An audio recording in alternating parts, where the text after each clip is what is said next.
Hello friends, welcome to trading edge. So Nifty bank Nifty में आज क्या मुंह मिला, कल हम कैसे ट्रेड करेंगे वो फटाफट डिस्कस कर लेते हैं ना। अब देखिए फ्रेंड्स, मार्केट ने आज क्या किया है। देखो, कल का वीडियो अगर आपने देखा होगा देन क्लियरली आपको एक चीज़ बताया था, अगर हम गैप अप ओपन होते हैं देन आपको क्लियरली एक रेंज दिया था 750 से लेके 550। I told you that market इस रेंज में साइडवेज रह सकता है, कोई बड़ा या अच्छा मोमेंटम देखने को नहीं मिलेगा अगर हम प्रीवियस डे की रेंज में रहते हैं, राइट। नाउ यहाँ पे ट्रेड देखो, मैंने भी क्या किया मॉर्निंग में, यहाँ पे जब 740 का हाई लगाया निफ्टी ने तो यहाँ पे मैंने शॉर्ट किया था। ये 50-60 पॉइंट का 70 पॉइंट का मूव था, ओके।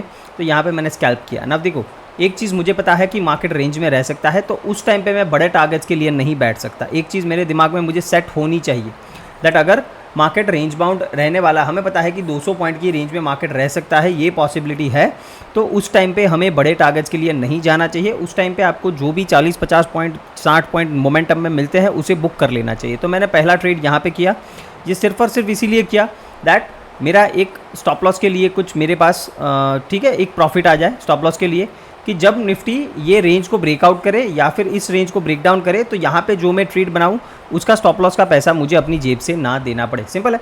तो मैंने एक स्कैल्प किया। फिर यहाँ पे जब मार्केट सस्टेन कर रहा था तो यहाँ पे मुझे एक बार के लिए लगा दैट अब ये ब्रेक कर देगा।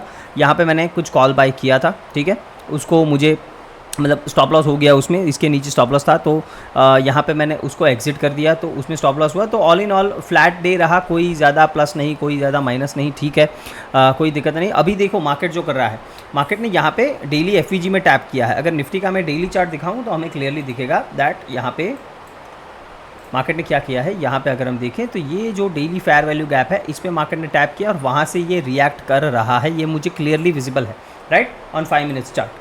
तो अगर 5 मिनट में स्ट्रक्चर अच्छा बन जाता है तो यहाँ पे डेफिनेटली हम ऊपर 25,000 तक, यहाँ तक ऊपर डेफिनेटली जा सकते हैं, ओके। इसमें कोई दो राह नहीं है, बिकॉज मार्केट का स्ट्रक्चर अभी भी बुलिश है। तो यहाँ पे कोई बियरिश ट्रेड का सोचना वो अच्छी बात नहीं होगी। यहाँ पे जब स्टॉप लॉस हिट हुआ फिर मैंने यहाँ पे कोई पुट नहीं लिया, ठीक है। मार्केट नीचे गया है, आपको लगेगा सर ये नीचे गया है हमने क्यों पुट का कोई ट्रेड नहीं लिया। देखो मैं पुल बैक्स में ट्रेड करना पसंद नहीं करता हूँ, ओके। ट्रेंड के डायरेक्शन में ट्रेड करना पसंद करता हूँ, वाई, बिकॉज मुझे नहीं पता कि कहाँ से मार्केट सपोर्ट ले लेगा ना। यहाँ पे मार्केट ठीक है मेरा स्टॉप लॉस हिट कर दिया, फिर मार्केट ने पुल बैक दिया, फिर इसको ब्रेक डाउन दिया ना, मुझे नहीं पता मार्केट यहाँ से घूम जाएगा या इधर से घूम जाएगा या इधर से घूम जाएगा या इधर से घूम जाएगा, ये मुझे नहीं पता। तो अगर मेरे पास क्लियर टारगेट नहीं है, अगर मेरे पास क्लियर डायरेक्शन नहीं है तो उस जगह मैं ट्रेड करना पसंद नहीं करता ना। यहाँ पे मुझे क्लियरली पता है दैट अगर मार्केट यहाँ पे ये स्विंग हाई के ऊपर सस्टेन करने लगता है, अभी 5 मिनट के स्ट्रक्चर अगर हम देखें, ओके, तो ये लास्ट स्विंग हाई है। तो अगर मार्केट देखो नीचे आया, एक अटेम्प्ट मारा, फिर वापस से इस लो को ब्रेक करने का अटेम्प्ट इधर मारा है, बट मार्केट अगर यहाँ से इस हाई को ब्रेक कर देता है तो यहाँ पे मैं एक अर्ली एंट्री बना सकता हूँ। क्यों अर्ली एंट्री? बिकॉज मुझे पता है दैट हम डेली एफवीजी से रिएक्ट कर रहे हैं, तो वो एक बड़ा इंपॉर्टेंट लेवल होता है जो डेली का होता है। तो अगर वहाँ और मेरे ट्रेंड मेरे साथ है, ठीक है, मैं ट्रेंड के अगेंस्ट नहीं हूँ, ट्रेंड के साथ है, तो मुझे ज़्यादा कंफर्मेशन की ज़रूरत नहीं है। 640 660 इस जोन में मार्केट सस्टेन करके ऊपर जाता है, यहाँ पे मैं कुछ पोजीशन बनाऊंगा, वो पोजिशनल होगा, ठीक है। पोजिशनल क्यों होगा? बिकॉज हो सकता है कल एक्सपायरी है तो मार्केट वापस से रेंज में रह जाए। मैं वापस से आपको एक चीज़ बता रहा हूँ, कल अगर मान लेते हैं ये यहाँ पे फ्लैट ओपन या वापस से गैप अप ओपन हो गया, टोटल पॉसिबिलिटी है कि अगेन हम इस रेंज में रह जाए और फ्राइडे को मोमेंटम दे। अगेन मैं बोल रहा हूँ, तो इस चीज़ को आपको याद रखना है, कल भी इसी तरीके से सेफ होके ही ट्रेड करना है, बिकॉज साइडवेज कल भी रह सकते हैं।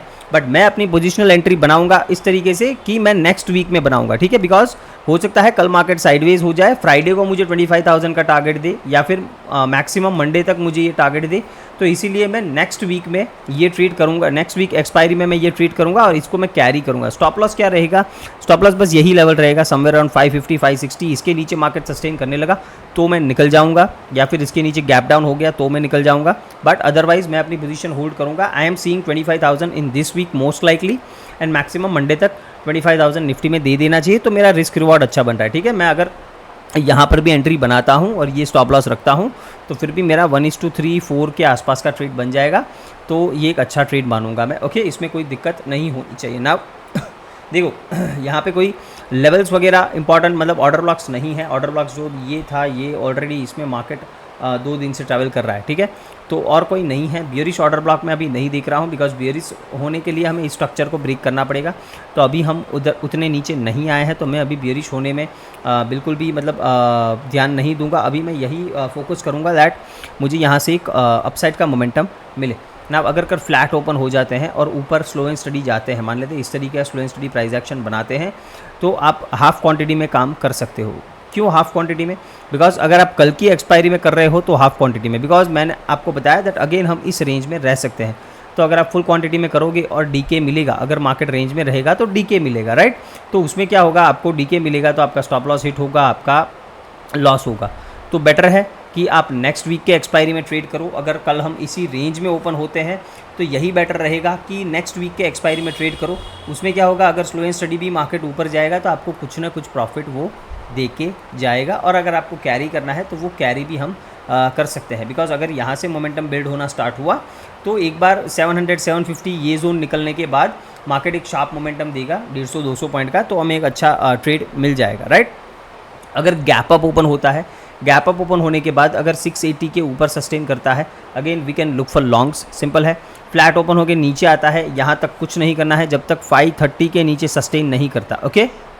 530 500 ये एक बहुत ही इंपॉर्टेंट लेवल रहेगा कल, और आई डोंट थिंक कि एक्सपायरी में हम ये राउंड नंबर के नीचे क्लोज करेंगे, 24,500 के नीचे क्लोज करेंगे, ऐसा मुझे नहीं लग रहा है। तो इधर भी यहाँ पे कोई जल्दीबाजी नहीं करनी है। यहाँ पे एक बार मार्केट नीचे जाए, 500 के नीचे कोई प्राइस एक्शन बनता है तो फिर शॉर्ट का कुछ देखेंगे, वो मैं टेलीग्राम पे आपको बता दूंगा, ठीक है। टेलीग्राम नहीं ज्वाइन किया, लिंक डिस्क्रिप्शन में है, आप ज्वाइन कर सकते हो। गैप डाउन ओपन हुआ, अगेन आई एम सीइंग 500 के नीचे सस्टेन चाहिए मुझे, एक प्राइस एक्शन चाहिए, तभी कुछ शॉर्ट का मैं सोचूंगा, और वो टेलीग्राम पे डिस्कस करेंगे। अभी के लिए हम यही मानेंगे कि बाय द डिप स्ट्रक्चर में है मार्केट, तो इसी तरीके से हम ट्रेड करना पसंद करेंगे। सिंपल है मेरी बात। एक मिड कैप में भी अच्छा ट्रेड हमारे लिए बन सकता है, तो उसको भी हम फोकस करेंगे। पहले बैंक निफ्टी देख लेते हैं ना। देखो बैंक निफ्टी ने क्या किया है, बहुत ही अच्छी चीज़ की है। ये जो गैप था ना, इसको टेस्ट किया है और यहाँ से ये ऊपर निकल रहा है। अगर हम 54,900 के ऊपर इसमें सस्टेन होते हैं, ये लेवल के ऊपर सस्टेन होते हैं आफ्टर गैप अप और फ्लैट ओपनिंग के बाद, तो हम वापस से टारगेट करेंगे 55,200, और इसके ऊपर अगर ये सस्टेन होना स्टार्ट होता है देन हम 55,600 एंड देन 56,000, ये सारे टारगेट्स ऊपर की तरफ देख सकते हैं। तो इस तरीके से आपको ये चीज़ प्लान करनी है, ओके। इसमें भी सिंपल है, अगर हम फ्लैट ओपन होकर नीचे जाते हैं या फिर गैप डाउन ओपन हो जाते हैं, 54,500 एक इंपॉर्टेंट सपोर्ट है जो आज का लो है, ओके।